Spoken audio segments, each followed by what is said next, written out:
नमः। श्री गुरुचरण कमलेभ्यो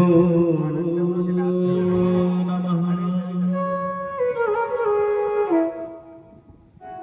नीलाम्बुज श्यामल कोमलांगं सीता समारोपित वामभागं बाणो महासायक चारुचापं नमामि रामं रघुवंशनाथं। राम रामेति रामेति रामेति रमे रामे मनोरमे सहस्रनाम ततुल्यं राम नाम वरानने। वासुदेव सुतं देवं कंस चाणूरमर्दनं देवकी परमानंदं कृष्णं वंदे जगद्गुरुं। सच्चिदानंद रूपाय विश्वोत्पत्त्यादि हेतवे तापत्रयविनाशाय श्री कृष्णाय वयं नमः। गुरुर्ब्रह्मा गुरुर्विष्णुः गुरुदेवो महेश्वरा गुरु साक्षात् परब्रह्म तस्मै श्री गुरुवे नमः। मनोजवं मारुतुल्यवेगं जितेन्द्रियं बुद्धिमतां वरिष्ठं वातात्मजं वानरयूथमुख्यं श्रीरामदूतं शरणं प्रपद्ये। बोली बालकृष्ण भगवान की जय हो। श्रीमद्भागवत महापुराण की जय हो। श्री हनुमान जी महाराज की जय। भैरवनाथ की जय। महाकालेश्वर भगवान की जय। नमः पार्वती पते हर हर महादेव।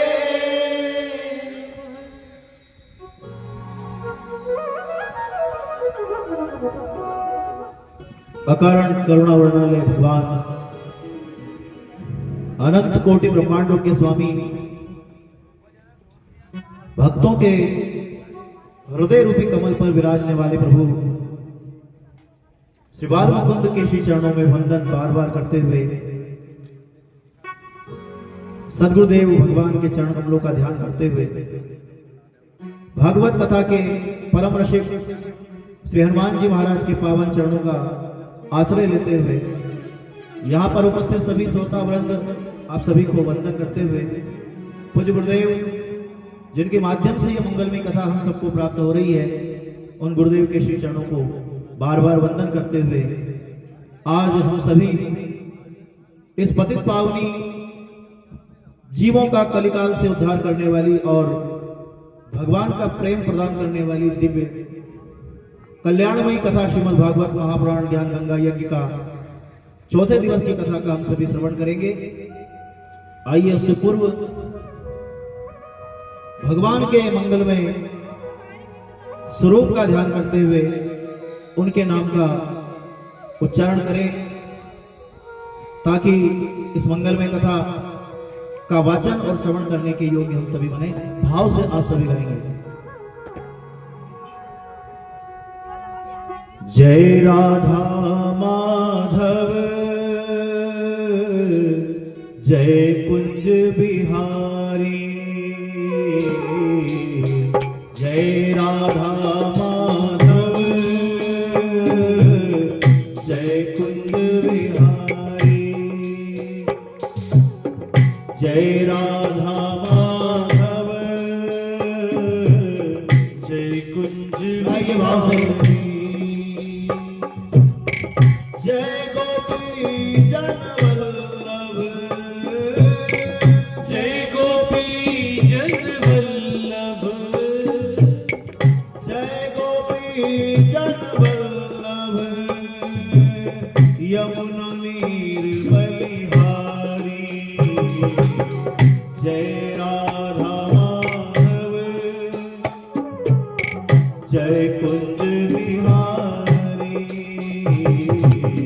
जय राधा माधव श्री राधे जय कुंज बिहारी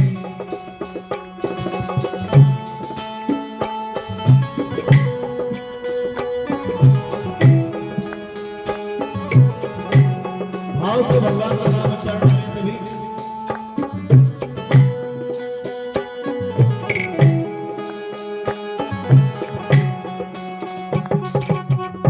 जय राधा माधव जय कुंज बिहारी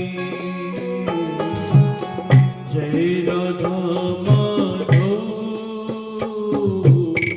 जय कुंज बिहारी ओ यशोदानंदन सब जगवान यशोदानंदन सब जगवंदन यशोदानंदन सब जगवान यशोदानंदन सब जगवंदन यमुना नीर बलिहारी जय राधा माधव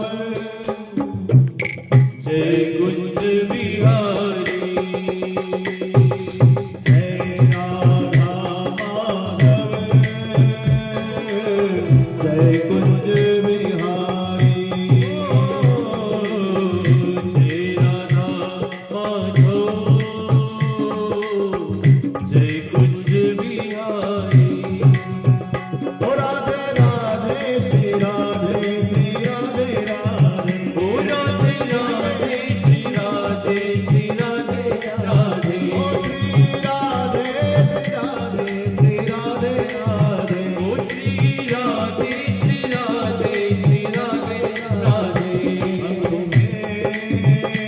श्री राधे श्री राधे श्री राधे श्री राधे श्री राधे श्री राधे श्री राधे लाडली राधे ओ प्यारी राधे लाडली राधे प्यारी राधे लाडली राधे प्यारी राधे लाडली राधे प्यारी राधे श्री राधे श्री राधे श्री राधे श्री राधे श्री राधे श्री राधे ओ श्री राधे श्री राधे श्री राधे ओ श्री राधे श्री राधे श्री राधे ओ श्री राधे श्री राधे श्री राधे श्री राधे श्री राधे श्री राधे श्री राधे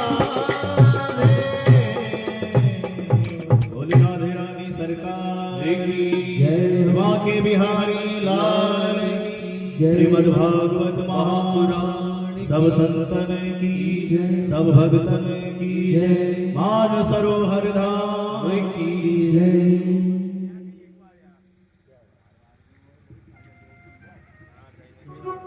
आइए आज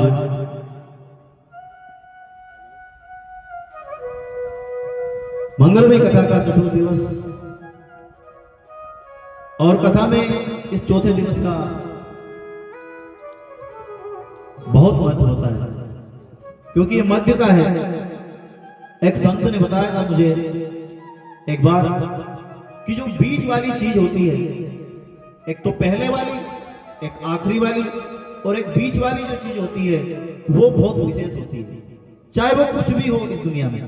हमेशा ध्यान रखना, जो बीच वाली चीज होगी वो परमात्मा के लिए विशेष उसका महत्व है।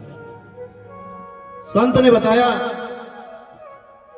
हमेशा कभी भी आप ध्यान रखना, यदि किसी व्यक्ति के एक से ज्यादा पुत्र हैं तो उसमें बड़े पुत्र का व्यवहार देखना और सबसे छोटे पुत्र का व्यवहार देखना और बीच वाले का व्यवहार देखना।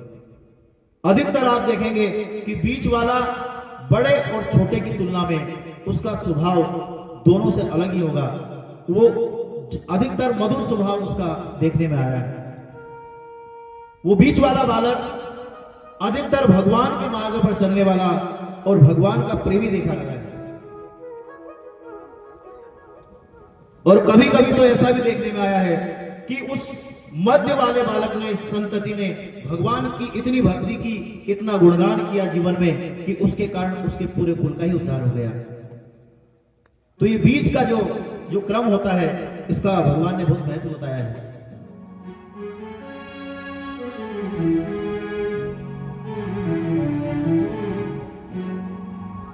कल कथा के तीसरे दिन में हम सभी ने श्रवण किया कि महाराज परीक्षित ने सुखदेव मुनि से प्रश्न किया कि प्रभु, मेरे मन में एक प्रश्न है कि जिस मानव की मृत्यु अत्यंत निकट आ गई हो, उसके लिए शास्त्र क्या विधान बताते हैं, उसका क्या कर्तव्य है? और ये जो सृष्टि हमारे चारों ओर देखने में आती है, हे प्रभु, इस सृष्टि का विस्तार कैसे हुआ, कैसे इस सृष्टि की उत्पत्ति हुई?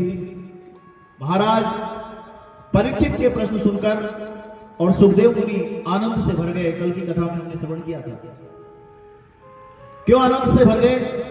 क्योंकि इस दुनिया में जितने भी जीव हैं, जितने भी मानव हैं, समस्त जीवों में भी मानव का जो जन्म है, मानव का जो शरीर है, ये शास्त्रों ने श्रेष्ठ बताया है। क्यों? क्योंकि इसी शरीर से ये प्रयास किया जा सकता है कि वो भगवान जो सर्वात्मा है, उन्हें हम कैसे प्राप्त करें। ये केवल मानव शरीर से ही संभव है। आप सोचें कि कोई ऊंट या कोई गधा या कोई हाथी या कोई अन्य जीव भगवान की साधना कर ले, भगवान का गुणगान कर ले, ऐसा संभव नहीं है।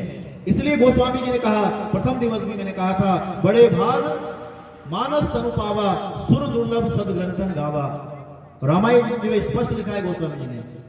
लेकिन उस मानव के शरीर को प्राप्त करने के बाद गलती यह हो जाती है कि हम भूल जाते हैं कि किस कार्य के लिए परमात्मा ने हमें यहां पर भेजा है। और दुनिया के नाना प्रकार के प्रपंचों में हम ऐसे उलझते हैं मकड़ी के जाले की तरह, कि जैसे मकड़ी अपने मुंह से जाले बनाती है और इतने विस्तृत उसके जाले हो जाते हैं कि अंत में वो मकड़ी उस जाले से निकल नहीं पाती। और कई जगह हमने जालों में, आपने सबने देखा होगा कि मकड़ी उसी में ही मरी हुई हमें मिलती है। तो मानव का भी कुछ ऐसा ही हाल है। स्वयं के द्वारा उत्पन्न रिश्तों में और प्रपंचों में जीवन के इस प्रकार उलझ जाता है कि वो जीवन पर्यंत सुलझ नहीं पाता।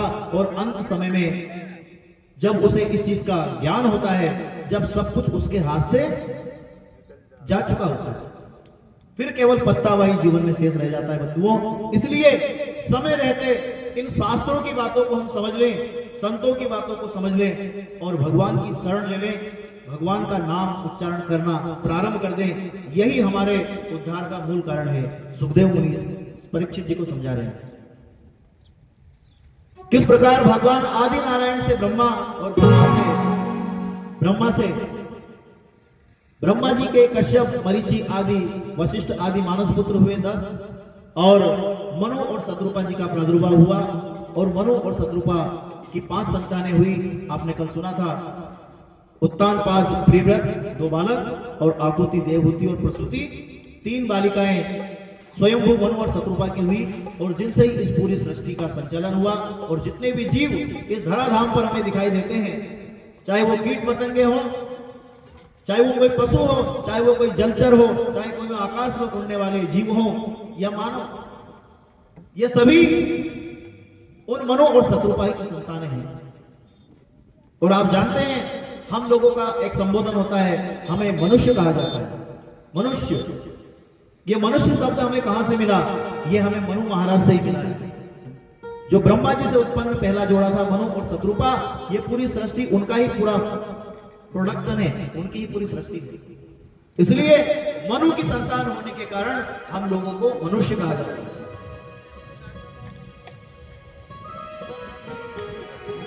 जब इस प्रकार विस्तार से सृष्टि का वर्णन सुख स्वामी ने किया राजा परीक्षित के समक्ष, किस प्रकार सृष्टि की उत्पत्ति हुई और किस प्रकार सृष्टि का संचालन हुआ, किस प्रकार सृष्टि आगे बढ़ी, यह सब विस्तार से सुखदेव मुनि ने परीक्षित और वहां पर उपस्थित समस्त श्रोताओं के सामने इसका विस्तार से वर्णन किया। इसके बाद क्रमशः भगवान के अवतारों का वर्णन सुखदेव मुनि करने लगे। कल की कथा में हमने सुना था कि सर्वप्रथम भगवान ने 12 अवतार लिया और इस पृथ्वी का रक्षण किया, और हिरणाक्ष नाम के एक असुर का भगवान ने उद्धार कर दिया। तत्पश्चात भक्त प्रहलाद के कारण भगवान ने नरसिंह अवतार धारण करके और हिरण्यकश्यप का उद्धार किया। समुद्र मंथन के समय भगवान ने मोहिनी आदि अवतार, इन सब अवतारों की कथा हमने कल विस्तार से श्रवण किया है। इसके बाद महाराज परीक्षित के मन में एक प्रश्न आया, बहुत सुंदर प्रश्न है, आप सभी विशेष ध्यान चाहूंगा सभी का। हो सकता है कि आपने ये प्रश्न और ये बात अभी तक शायद आपको कहीं सुनने में न मिले। महाराज परीक्षित ने जब इतनी कथा सुनी तो उसके बाद परीक्षित जी ने सुखदेव मुनि से कहा, हे पूज्य गुरुदेव, आप परमहंस हैं, और परमहंस वो होता है जो प्रकृति के समस्त गुणों को जिसने त्याग दिया और जो हमेशा भगवान के चरण कमल और भगवान के स्वरूप, भगवान के प्रेम रूपी रस में निरंतर जो डूबा रहता है, वो परमहंस है। वो साधारण इंसान की तरह नहीं होता। हे सुख मुनि, आप सिद्ध मुनियों के भी शिरोमणि हैं, इसलिए आपसे एक प्रश्न करना चाहता हूं। मैं जानना चाहता हूं कि कल आपने कथा में सुना है कि भगवान ने क्रमशः वराह अवतार धारण करके हिरण्याक्ष का वध कर दिया, नरसिंह अवतार धारण करके भगवान ने हिरण्यकश्यप का उद्धार किया। इस प्रकार जब जब इस धरती पर राक्षसों की संख्या बढ़ जाती है, पापाचार और दुराचार जब बढ़ जाता है, तो भगवान इस धराधाम पर पधार कर और उस पाप का अंत कर देते हैं और उन दैत्यों का, उन असुरों का संहार कर पृथ्वी का रक्षण करते हैं, भक्तों का रक्षण करते हैं। सीताराम पधारिए। जय जय सिया राम। आइए।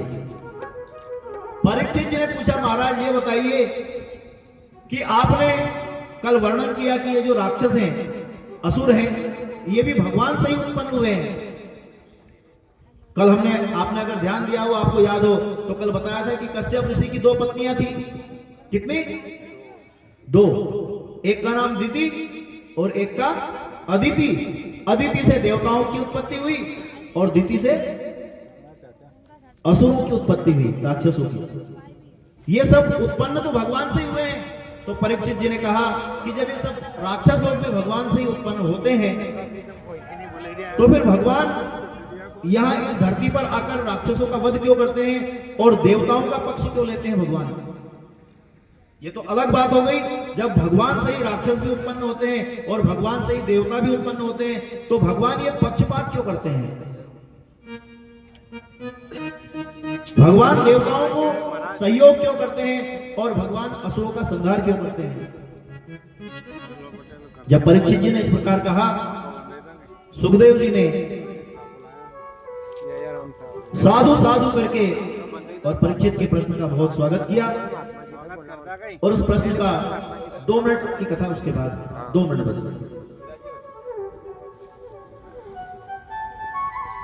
सुखदेव जी ने परीक्षित से कहा, देखो परीक्षित, भगवान ने स्वयं ये कहा है, सब मम प्रिय सब मम उपजाए, सब मेरे प्रिय हैं और सब मुझसे ही उत्पन्न हैं। भगवान का किसी से कोई भेदभाव नहीं है, ना तो भगवान का असुरों से भेदभाव है और ना ही देवताओं से कोई विशेष स्नेह मोह नहीं है। भगवान ये सब चीजों से परे है। तो फिर भगवान देवताओं की मदद क्यों करते हैं और असुरों का संहार क्यों करते हैं धरती पर आकर? प्रश्न ये। सुखदेव मुनि ने कहा, राजन, ये भगवान इसलिए करते हैं कि जो भगवान की ये सृष्टि बनाई है भगवान ने, ये 3 विशेष गुणों से बनी है, रजोगुण, तमोगुण और सतोगुण। क्या बात है, ये 3 जैसी तरह पधारी है। ये 3 गुण जो है, इनसे ये सृष्टि बनी है, और जब रजोगुण अधिक बढ़ जाता है सृष्टि में, तो इस धरती पर राक्षसों की संख्या ज्यादा बढ़ जाती है, और उनकी संख्या जब बढ़ जाती है तो वो देवताओं को और मनुष्यों को परेशान करते हैं। अगर सतोगुण की वृद्धि हो जाएगी तो उससे संत और महात्माओं की संख्या बढ़ेगी। तो इस प्रकार इस सृष्टि में बैलेंस बनाने के लिए, इस सृष्टि में कोई भी चीज ज्यादा ना हो जाए और कोई भी चीज कम ना हो जाए, इसलिए भगवान इस सृष्टि में संतुलन बना रहे। इसलिए जब आसुरी शक्ति बढ़ जाती है, जब रजोगुण इस सृष्टि में ज्यादा बढ़ जाता है और असुरों की संख्या ज्यादा बढ़ जाती है, तो भगवान आकर सृष्टि में संतुलन बना देते हैं, असुरों का संहार करके और सृष्टि को पुनः व्यवस्थित कर देते हैं। बोलिए सच्चिदानंद भगवान की जय हो। इस प्रकार महाराज परीक्षित के प्रश्न का सुखदेव मुनि ने समाधान किया। 2 मिनट का विश्राम, पटेल साहब पधारे हैं आप लोग, और कथा को पुनः आगे बढ़ाएंगे। 2 मिनट के लिए विश्राम।